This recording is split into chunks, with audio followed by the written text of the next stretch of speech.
Hello, everybody, and welcome back to the Drive Pink Dialogue. We are about 10 seconds from the end of Inter Miami's 0-0 draw against the Chicago Fire.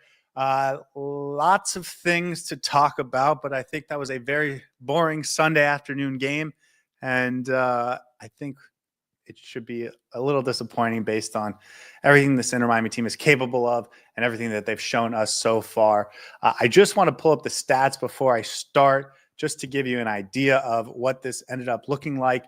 Chicago Fire, 16 total shots, Inter Miami 10. So not as bad as it had looked at one point in this game, but ultimately a disappointing performance from Inter Miami. I did think Chicago was the better team for most of this game, created better opportunities, and ultimately Inter Miami, with the few that they had deep and late in the game, they weren't able to convert, which is unfortunate. It's a 0-0 draw. Oscar Scotty, to me, was the man of the match. I thought he had a really spectacular performance, had a number of really nice saves, came up really clutch at the end again, had one ball in distribution at the end of the first half to Noah Allen, which was, I think, perhaps the best ball we've seen from a goalkeeper at Inter Miami since the club was founded. So really, really impressive game from Oscar Scotty. But this is the raw reaction. Welcome, guys. I want to hear your thoughts. I want to hear your opinion. So please get in the chat and we'll talk it out. We'll do some group therapy. We'll talk about performances, but anything you guys really want to talk about, we will get into. I am going to start with why I think it went wrong offensively, and that's that they created very little width for the first 60 minutes of the game, and that was an exact cause of the personnel. With Benjamin Kramaski and Gonzalo Lujan on the right side, you're not creating a ton of width there. Tulaska Segovia is not a player that creates width. He's a more central player. And then Noah Allen, even though he does get up the field sometimes as a fullback, and again, I mentioned one time at the end of the first half where he did that, it's nothing compared to what we get with Jordi Alba, which is obvious and not a surprise. So the right decisions at the 60th minute, I thought, to bring in Tadeo Allende and take off Tulaska Segovia, move Kramaski to the left, get Jordi Alba on the field. That really opened up the back line. It cleared a little bit of space for Lionel Messi and Luis Suarez in the middle, and I thought we were much better offensively after that.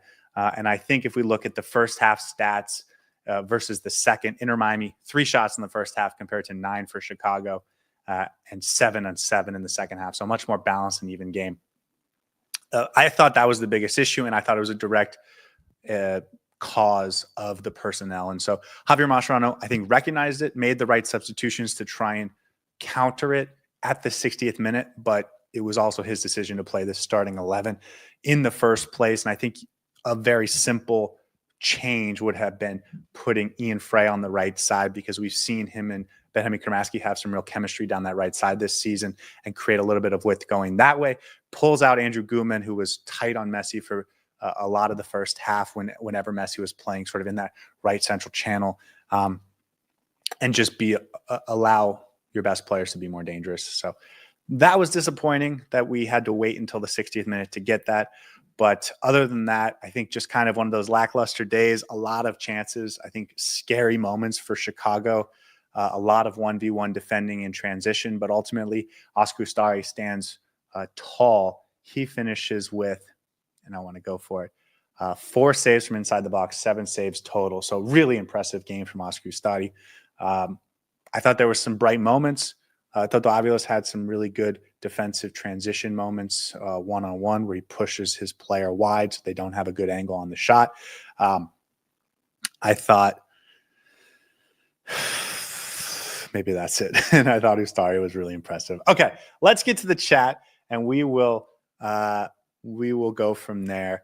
SD says 1 point and a clean sheet, and that's it. I think that is disappointing, but also a good reminder that it is hard to go on the road in the MLS and win games. 1 point in a performance where you didn't play your best, when you didn't have your best personnel out there on the road against a Chicago team that's maybe a playoff team, is probably fair. Although, again, based on the talent on this Inter Miami team, it is something to be a little disappointed with, I think. Anton says, how did Allende miss that? He absolutely had the chance to be the hero there.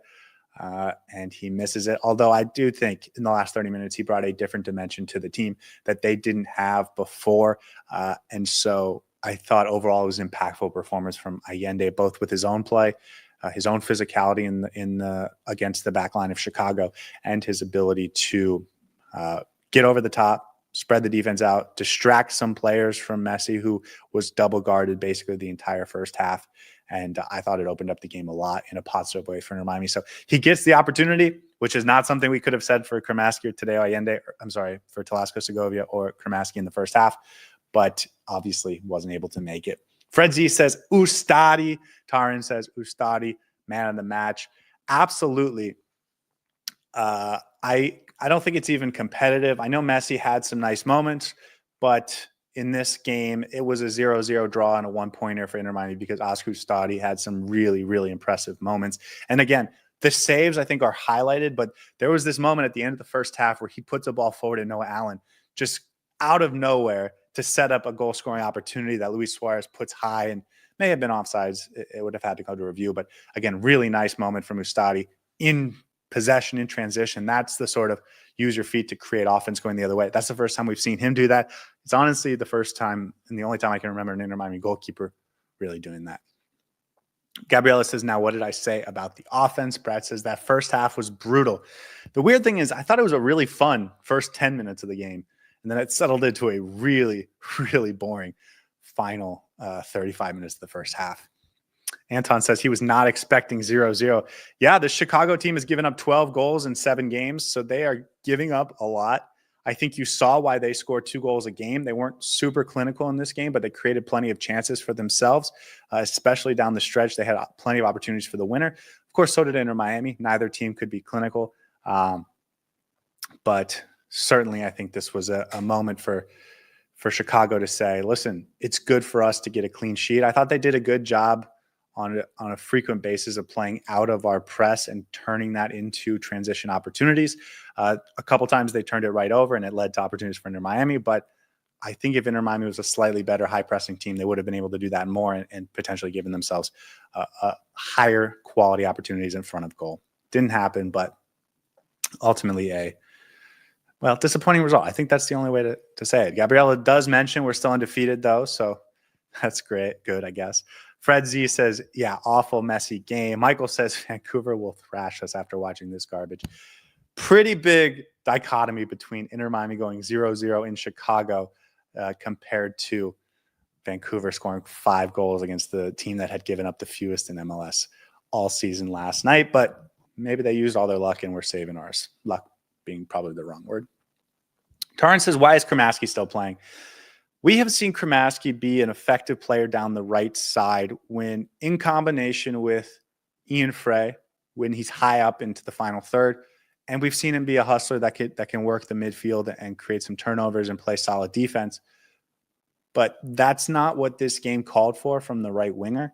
And without Ian Frey, without anyone overlapping, really, it's not much to get excited about for him on the right side. I thought it was the right move to keep him on the field instead of Telasco because Segovia is really a central player and you needed to create width. So I agreed with that decision, but I would have liked to see him come off for Fafa in the last 10 minutes. And I am curious to see what this team can bring to the table after that. Mohammed asked the big one. He says Suarez can't play anymore. Suarez hasn't scored a goal from the run of play in 9 games, and that is tough. He did put the ball in the back of the net, but it was called offsides. We didn't really get a good angle at the replay because where they stopped it on the replay, Messi had already launched the ball, so we didn't really get a good angle. Be curious if anyone wants to clip that up later, but I don't know what to say about Suarez because I keep thinking he's going to come good, he's going to come through, and it keeps not happening. So I said it in the pregame. I will say it again. I hope that Alan Obando gets 60 minutes and Luis Suarez has a chance to just see the game from a different vantage point, see the game from the sideline for 60 minutes and really come on and be able to make an impact against some more tired legs and just get his mojo going. Sometimes just getting a refresh with a trip off the bench can be hugely, hugely rewarding. And we haven't seen that from Suarez. He started every game this season, unlike any other player on this roster. So disappointing. A says, so boring. Bizrat, slow, lethargic game. Hard to disagree with. Fred Z says, Ustari, Falcone, and Messi, the only ones who played decently. I would give Noah Allen. I thought Noah Allen was fine. I think if you're expecting Noah Allen to be Jordi Alba down the left side, your expectations are wrong, but I thought he had some nice moments. And then when he goes back to center back, I thought he was excellent again. I agree with Falcone. Toto Aviles, as I mentioned, I thought he had some nice moments in reverse when Chicago got going the other direction. But I'm just looking at the list. Yannick Bright chased down a ball once, but obviously didn't have a huge impact over 20 minutes. Jordi Alba came on for 31 minutes. He didn't have a huge impact, so disappointing. Monty says, our attack was stagnant until we put in the wingers. Yeah, just like I was saying, this is there wasn't enough width, and it allowed Chicago to really play Messi tightly and without a fear of Suarez really doing the things that Suarez was doing last year. They really were able to bottle up Messi, and there was just no threat on the wide sides. A little bit from Noah Allen, very little, but from the right side and from the left side, it just wasn't there. And that was because of the personnel. That's not what Gonzalo Lujan does. It's not what Kramaski does, and it's not what Telesco Segovia does. So if you're going to take Jordi Alba off, and you're going to put on Noah Allen, you have to find other ways to create width consistently, and they didn't do that because every wide player on the field, both at fullback and winger, is not really the kind of guy that's going to create huge width for your offense. And until the 60th minute, we suffered because of it. Anton says Frey would have helped at left back, probably would have helped more at right back. I genuinely don't understand why he didn't start this game. I would have brought him on in the 60th minute as part of my attempt to create more width. Gonzalo Lujan doesn't give you anything going forward, and I don't think he's good defensively. I have said this before, and I will continue to say it. He is Sergei Kristoff in my head. I really don't see a difference between the two players. So did he make some plays? Yeah. So did Sergei Kristoff last year. But on a consistent basis, they get beat for athleticism, beat for space high up the field, and they don't provide anything going forward. So putting Lujan at right back doesn't make any sense to me unless you really don't have another option. Brad says Alan Obando should have started. I agree. I think Suarez needs 60 minutes off just to mentally reset. He's never going to ask for it. And so if Mascherano's not going to put him on the bench for 60 minutes, then he's going to start every game this year. And again, he's now gone 9 games without scoring from the run of play, or rather 8 full games without scoring from the run of play. It was 9 games ago he last scored from the run of play. Taryn says Vancouver will not miss those chances. Subpar performance against a trash team, says Ash. That I do kind of agree with. AM says, I think subpar. Ash says subpar. I think that's the right word for this performance. AM says Mascherano just isn't the one. I do think this game's on him offensively. He didn't put the right personnel out there to start the game. Here's what I will say. He's a young coach, and one of the hopes about having a coach in his first gig is that he's going to learn and grow from this. And that's the hope. This combination of 4 wide players is something I really don't have any interest in seeing again. Josue says, unpopular opinion, Kramaski blew most of the offensive moments. He also, I thought, created a bunch of them by winning balls and putting a little kick past someone to create something going forward. I didn't think it was a great game from Kramaski, but I don't want to be really that critical until I rewatch the game. And again, it's just he's not the right player for this type of game if you're really desperate to find some offense. Matt says, Suarez, please no more. Monty says our starting lineup was essentially 4 center backs, 2 non-wingers. It's actually a great way to put it when you think about it.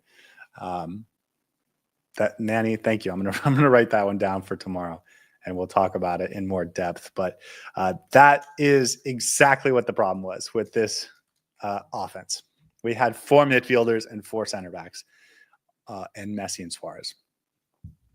Missiano says, what's with the roster construction? Everyone is so slow. I don't think everyone is that slow. It's just we didn't play a lot of our fast guys today, right? Ian Frey is probably our fastest fullback over long pace. Fafa Biko is quick. Alan Obando is clearly much faster than Luis Suarez. And Yannick Bright is faster than Federico Redondo. So it's just we didn't play a ton of our speed guys today, and that's part of it. Bizarre says, why is Busquets not passing the ball to the final third? Messi has to come back and pass the ball. We can't have Messi do everything. I think it's because Inter Miami didn't create a lot of options in the final third for the midfield to pass too early in the game. Again, I keep mentioning they didn't create enough width. They didn't have any options going wide. So Busquets only has Messi and Suarez centrally, and Talasco Segovia occupying similar spaces, and Kramaski occupying similar spaces or playing deeper. There wasn't a ton of bodies going forward, and that I think is a product of Javier Mascherano's decision to put this 11 together. Gabriella says we need to stop putting midfielders as wingers. Ace says Chicago just sat back and waited for a counter. Taran says, why are we not playing wingers? Cynical says, snooze fest. Cynical, I will just say, you're the one who burnt the popcorn. So take a little responsibility on your own shoulders here. I'm kidding, of course. Bizraz says, worried for the Vancouver game if they play the same way. Well, listen, we have plenty of time to get right for the Vancouver game. We will play Columbus next week, and then we'll play the away leg at Vancouver and another game that weekend, and then we'll get the home game against Vancouver. This team has plenty of time to get it right. And listen, I think we've seen Javier Mascherano make adjustments. It was disappointing to see Lujan back at right back today after I thought pretty clearly he couldn't handle it a week and a half ago against LAFC. So maybe he needs to see it once or twice, but it was a little disappointing. Ash says the passing game must improve. Cynical says blame it on the popcorn. There we go. Craig says Lujan isn't it. I'm with you, man. I think that's my biggest takeaway from this game, other than Ustari was awesome, is that Lujan now 2 games. He's played 3 games, I believe, at right back. A week and a half ago against LAFC, 3 or 4 weeks ago against Charlotte, and this game. And I thought he was outpaced and out of athleticism by really talented wingers plenty of times. And he's gotten lucky that Wilfred Zaha, Denny Bouanga, and today Joe Bamba were not clinical on those days. They didn't have their scoring boots because he has been taken advantage of a lot. I thought there was a moment in the 5th minute that I wrote down because it was so highlighting of this fact where he gets dribbled around so easily by Alex Gutman down that left side, and it forces Toto Aviles to foul. And I can just see people on Twitter being like, why is Aviles getting these fouls? I think if that happens in the second half, it's a yellow card for Aviles, and people are blaming Aviles for the yellow card. And it's like, Lujan put himself in complete no man's land. I don't get it. Luis says Noah Bondo. Oneist review says player of the match Ustari. I agree. I don't know, says Allende and Suarez had chances. I agree. Well, Allende had a chance at the very end to put the game away. Probably could have taken another step touch, but ultimately he couldn't put it away. Suarez, he hasn't been putting himself in good positions to score, which is disappointing. And then obviously when he has, there was another moment actually I wrote down. Let me see if I can find it. Sorry, I didn't have this ready.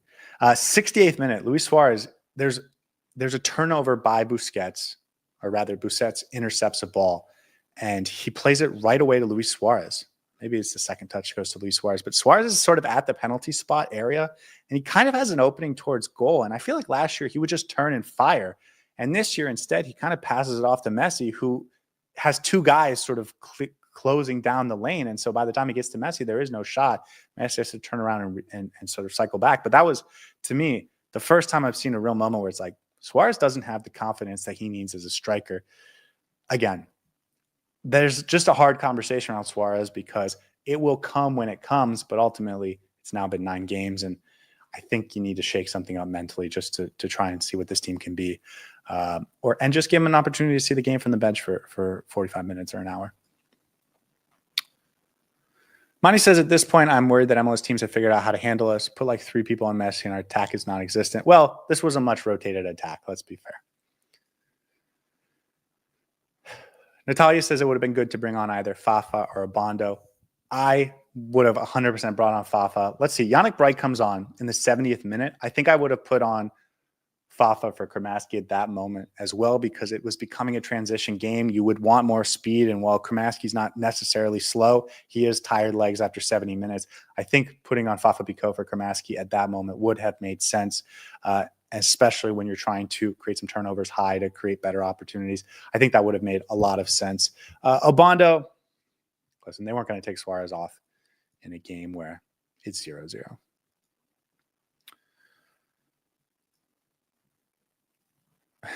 Anton says, anyone else knows how the sun came out when Bright went in? That's hilarious.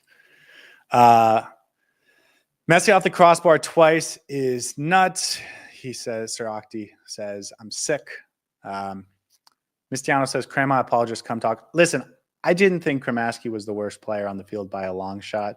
I thought Segovia was relatively absent. And for a player of his quality, that's sort of his problem, is he either disappears or he plays really well. But when he disappears, it becomes a big problem. And in a game where we needed width, I thought there was a big problem with Segovia.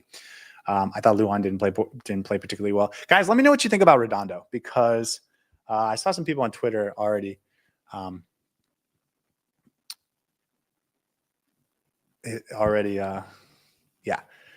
already criticizing Redondo's performance. Fred Z says Fafa should have come in for Crema. Yeah, Crema's indecisive in the final third. 100% agree, especially when it's winning time in the final 20 minutes. Sir Octi says brought a different dimension, is a Spanish saying. If you say so. Quasar says so slow. Kremaski, some more criticism for Kremaski. Again, I didn't think he was that poor today. I think he was very much who he is, and that's a role player on this team that can come in and do a job. But they didn't surround him with players that were going to help this team. And when you don't have Jordi Alba, when you don't have a wide player on the left, and when you don't have a right back that can create any width going forward and can't do much going forward, actually, you're going to struggle to create offense. And Kremaski's going to get some blame for that because he's part of those four wide players. But it was not just him. And in fact, I thought of those four players, he did the best job of creating something going forward. So tough game, but it is what it is. Brad says we're not beating Vancouver if we play like that. Of course, that's true. Gundam says Captain Allen had some nice passes. AZ says Ustari saved us there. Absolutely. What's his name says extremely frustrating to watch. I'm interested to see if we had that many clean-cut opportunities, aside from the Allende opportunity at the very end, and Messi had a couple free kicks from close, the first of which was, a great save from Chris Brady to get just enough of a finger to put the ball off the post. Mark says Redondo had two solid outings in the last couple games. Ace doesn't think Kremaski was that bad. Who have we not talked about yet? Jordi Alba came on late. I didn't think he had a huge impact, which was disappointing, but certainly the offense improved over those final 30 minutes when him and Allende came on, although I do credit that a little bit more to Allende. Maxi Falcone had some nice moments. And I think though, overall, it's just, there's a couple nice moments here and there, but it was a very average MLS performance. And maybe that's the final takeaway we should get with is this is a team that's supposed to be much better than average. It's a team that's supposed to be able to dominate teams that play like average MLS teams, even on the road.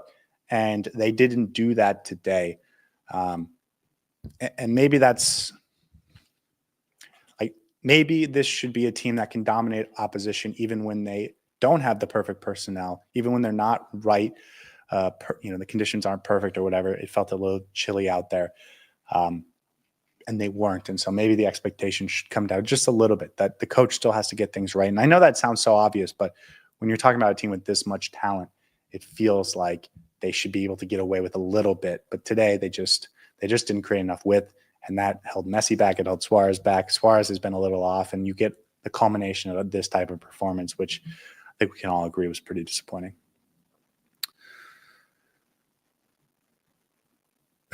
Mistiano says we got lucky that they were nunces in the final third because they had the better chances. I do agree with that. And Ustari came up big with some nice saves. He had one in the first half. And I want to get the moment. Okay, I'm not going to find the moment right off the top. Actually, yeah, 47th minute. I don't know who shot it, but Ustari makes a diving catch on a save, but it's a catch save. And considering the criticism I think rightfully gave him after the last game, where he punches the ball out when he doesn't have anyone around him, for him to go out and catch that ball, I thought was that like, okay, he was thinking, okay, I wasn't good enough at this. I need to be better at this. This is part of my game that I need to lock in.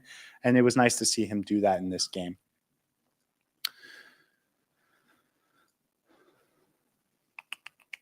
Sorry for anyone listening on podcasts. I'm trying to go through some of these chats and talk about some other topics that we haven't gotten to yet.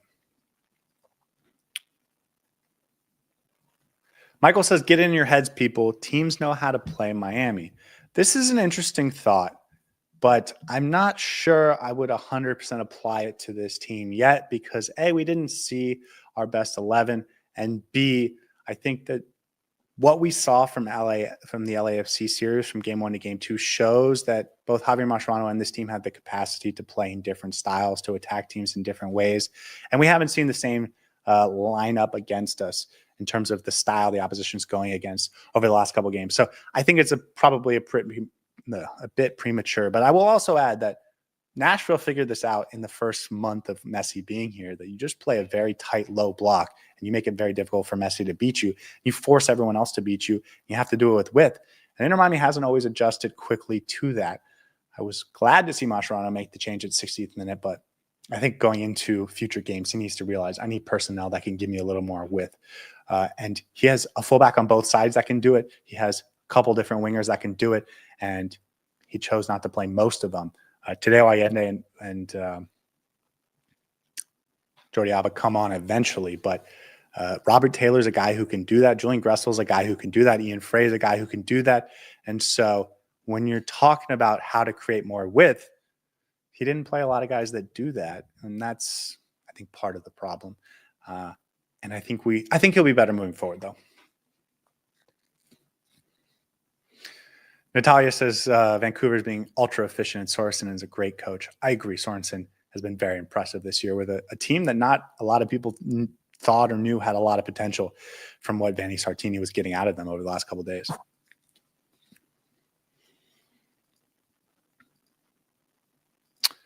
A couple of people saying Redondo had a good game. Fred says it felt like opposite day because Redondo was poor offensively, but good in the defensive box, while Bright had some good passes but mistakes on defense. Ed says Ustari had himself a game, and I think that's the biggest theme and perhaps the biggest takeaway for Oscar Ustari, who I thought was having a couple of poor performances in a row, finished by that incredible 15-minute period at the end of last game where he was, I think, saved us against LAFC in the final 7 minutes or so. To carry that through into the Chicago game was really nice. And I think that's the biggest takeaway. And then the personnel from Javier Mascherano. Luis says, stop playing Segovia on the wing. He needs to play in the middle. Problem is, Javier Mascherano is trying to play the best players, and he does see Segovia as one of his best players, and I would agree with that. But I would also think Yannick Bright and Sergio Busquets is as well. And so where do you fit all these guys in? I don't know. Maybe he has a plan up his sleeve for when Baltasar Rodriguez comes. He did have some interesting words about Baltasar Rodriguez over the last couple of days. He said something along the lines of, he brings something that we don't have on this team. Consider how deep and talented this team is. I'm very curious to see what that might be. What's his name says Noah Allen missed a chance on goal. I'll have to go rewatch that one. Falcone is the same as Sergio Ramos for Inter Miami, says Onest. Yeah. And Natalia reminds us that, forgetting about the Vancouver game, we have a huge game next weekend, neutral site in Cleveland against the Columbus Crew. And that is going to be a huge game, a get-right game for Inter Miami if they can do what they need to do, but also an opportunity for us to have some bad vibes if we can't get a good result there heading into the Vancouver series the following weekend or following weekday on Thursday of the following week. So it's going to get tough for Inter Miami, but listen, that's the price of being what they are. Just going to fast forward through some of these chats just to see if there's anything else. But guys, I think we got through it. It was kind of a boring game. I think you all saw that. I think my biggest takeaways are it was a great performance from Oscar Ustari. I think Messi, on another day, Messi has a goal or two and possibly wins this game for us. And that the personnel wasn't right. And we cried and yelled and screamed about this last year with Tata Martino and Javier Mascherano now. Listen, we won't cry and scream if he fixes it for the next game, but he has to learn from this and fix it. So that's my biggest takeaway. Just going to run through any final ones. Tony says, would KDB help this team more or Angel Di Maria? I think Angel Di Maria. Jay says he'd take KDB. I don't think there's a spot that makes a ton of sense for KDB. He's so good that you just fit it in and make it work. But I think there's an obvious spot on the left side of this offense for Angel Di Maria that I would love to see it. But listen, they're both so talented that it's kind of just picking between how spoiled you want to be, right? You want this superstar who fits really well or this other superstar who fits even better. Okay, guys, I'm going to wrap it up there. Again, no sore today, but I will be back with Mark tomorrow night, and we will do the post-game recap, give out awards. Maybe it might be a shorter episode because this wasn't that eventful of a game. But thank you for joining me. I appreciate it as always. You guys are, as I say this every time, you guys are what makes this so fun. Disappointed not to get the win, but a draw on the road is probably not the worst result, and a clean sheet. Thank you guys so much. See you tomorrow. Hey everybody, thanks for tuning in. Do us a favor and hit that like and subscribe button. Since our first viewer, sharing this with you all has been the very best part. So from the beginning until the end, thank you for being a part of this and have a wonderful day.